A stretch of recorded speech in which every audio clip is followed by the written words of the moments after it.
एक सवाल मेरे मन में आया कि भगवान के घर का रास्ता आसान तो नहीं होने वाला है। लेकिन अब धीरे धीरे ये समझ आने लगा है कि ऐसा क्यों है। भगवान हमें सिर्फ बुलाते नहीं हैं, बल्कि रास्ते में ही पूरा जीवन सिखाते भी हैं।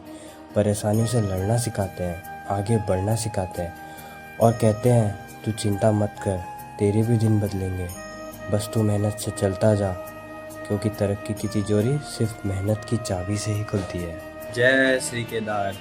तो हेलो गाइस, सुबह के बज रहे हैं 4 और मैं हूँ रेडी। निकलते हैं 10 मिनट में। सब कुछ रेडी है, मेरे पास ज़्यादा कुछ सामान नहीं है। देखो ना, गोप्रो है, फ़ोन से काम चलाएंगे और एक लैपटॉप बैग में आपको पता ही होगा कितना सामान आता है। और ना कोई सेफ्टी गियर्स, ना कुछ भी नहीं है। बस महादेव का बुलावा आया और लगा कि कुछ अलग करना चाहिए सबसे। तो लाइफ में रिस्क लेना पड़ता है भाई। तो देखते हैं क्या होता है। एंड बाइक भी रेडी है। सोना, इसका नाम है सोना। तो सोना भी रेडी है। तो बस चलते हैं 10 मिनट में। भाई सच में अगर मन में ठान ली ना तो कुछ भी हो सकता है। तो जो बोलते हैं ना कि घर वाले मना करते हैं और डर लगता है इतना दूर अकेले जाने में, भाई जाओ। जब तक दूसरों से हट के कुछ करोगे नहीं तो अलग बनोगे कैसे, कुछ बड़ा बनोगे कैसे। तो यार चलते हैं, बाकी बातें रास्ते पे करते हैं। तो भाई ये रेडी हो चुके हैं और निकलते हैं कुछ। ये जो तू इतना डरा डरा सा है, आधा जिंदा आधा मरा सा है, याद रख अंधेरा अब बस जरा सा है। थोड़ा देर और चल ले, आगे रास्ते में उजाला भरा सा है।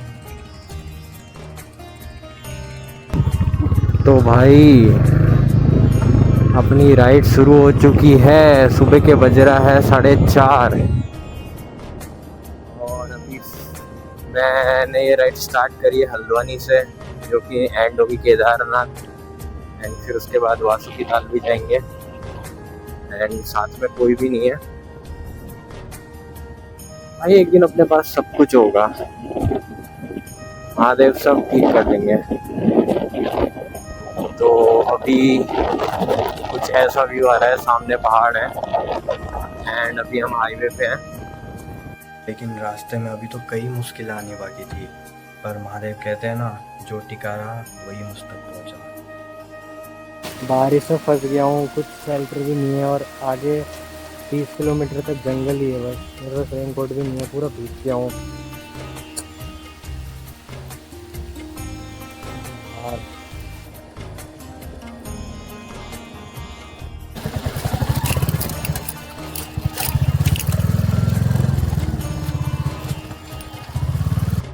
एंड पहाड़ों के नज़ारे देखो गाइस, ये देखो भाई साहब। एंड हल्की हल्की ठंड लगनी स्टार्ट हो चुकी है यहाँ से। अभी तो बहुत आगे जाना है। सो यहाँ पे लिया हमने अपना फर्स्ट टी ब्रेक विथ पहाड़ों की मैगी। एंड व्यू चेक करो भाई। तो अपनी राइड फिर से स्टार्ट हो चुकी है। अभी हम जा रहे हैं चोपटा केदारनाथ वाली रोड पे। तो इस पे आगे जाके पुल पड़ेगा, तो चलते हैं।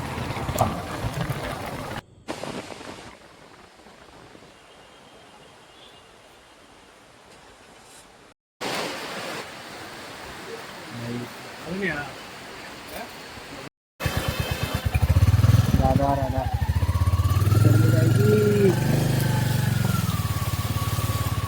ये भाई यहाँ पर हो चुकी है अपनी गाड़ी पार्क।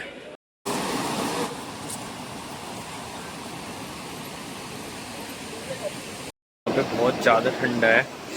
एंड अभी गौरीकुंड के लिए ये टैक्सियाँ चलती हैं। ये सफ़र हल्द्वानी से शुरू हुआ, पर मंजिल तो वो थी जहाँ पर आवाज़ भी शांत हो जाती है, केदारनाथ। यहाँ हर मोड़ पर एक नई कहानी थी।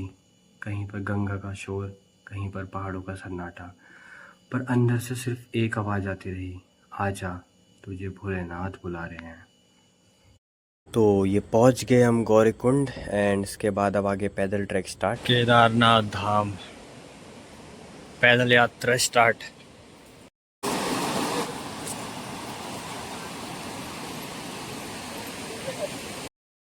भाई पूरा ट्रैक ही शांत हो गया, कोई भी नहीं है। ओके तो भाई सीधे गाड़ी पार्क में लगा के सीधे ट्रैक स्टार्ट कर दिया है। बॉडी की लिमिट्स को क्रॉस करना है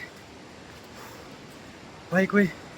एंड यू डोंट बिलीव भाई कि मेरे साथ ऊपर कोई भी नहीं चढ़ रहा है। आप पीछे से लेके आगे तक देख लो, सारे वापस उतरने वाले हैं। भाई मेरे अलावा कोई केदारनाथ आया भी है?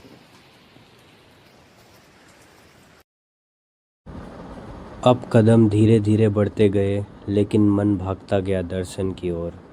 तो भाई अभी आधा रास्ता ट्रैवल कर लिया मैंने। बहुत शांति है, बहुत पीस है एंड पानी एंड ये फूल भी थोड़ा थोड़ा हिल रहा है। बहुत इसमें वार्निंग लिखी कि एक बारी में 6 ही खच्चर लिए हैं, इसका मतलब कम वेट उठा सकता है। पर सच में जितनी भी थकान थी ना सब ख़त्म हो चुकी है। मैं सुबह से नॉन स्टॉप गाड़ी चला रहा हूँ, उसके बाद सीधे ट्रैक स्टार्ट कर दिया और सारी थकान ख़त्म हो चुकी है। एंड थोड़ा ही देर में बाबा का मंदिर आने वाला है। तो भाई मतलब बहुत एक्साइटमेंट सी हो रही है भाई। सच में अकेले निकलो भाई, घर से बाहर निकलो अकेले या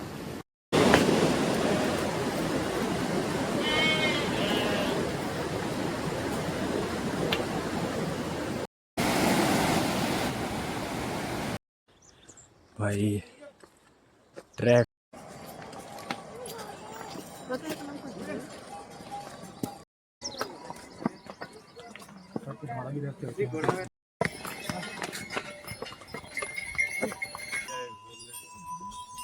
भाई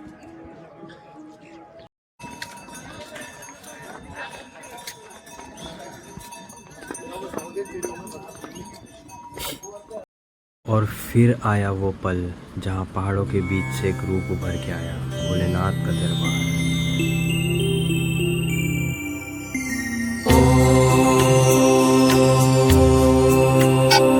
जब तुम पहली बार मंदिर के सामने खड़े होते हो, आंखों से आंसू आते हैं लेकिन दिल मुस्कुराता है।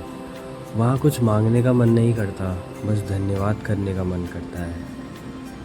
रात में हवा इतनी पतली थी मानो चीख रही हो, पर फिर भी मंदिर अड़िग खड़ा था, जैसे मानो सिर्फ कुछ कह रहे हो। जो टिका रहा वही मुझ तक पहुँचा। जहाँ शब्द रुक जाते हैं और सुकून बोलता है। यहाँ पर हर आत्मा शांत होती है, चाहे वो किसी भी रास्ते से आई हो। मुझे लगा मैं शिव को ढूंढने आया हूँ, पर मिला तो अपना एक नया रूप, जहाँ अंदर का शोर भी शांत हो गया।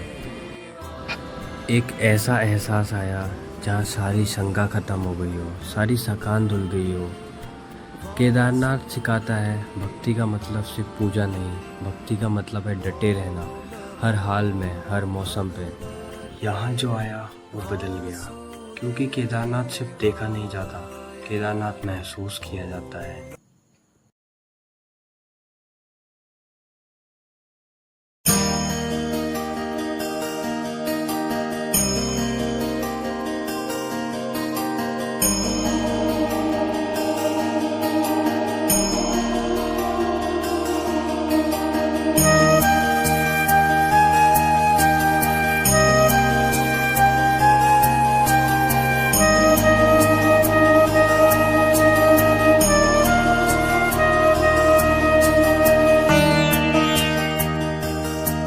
भाई मंदिर के अंदर इतना सुकून है ना, ऐसा लगता है कि पूरी जिंदगी इधर रह सकता हूँ मैं।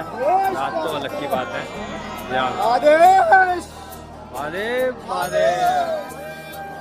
आदेश देखो भाई,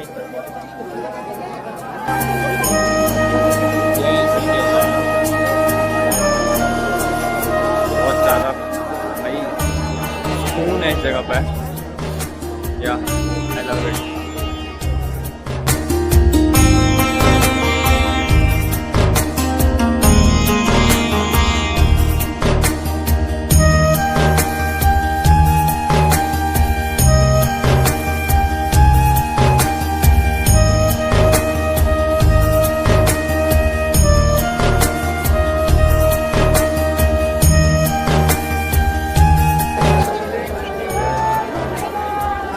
माँ पार्वती पते हर हर महा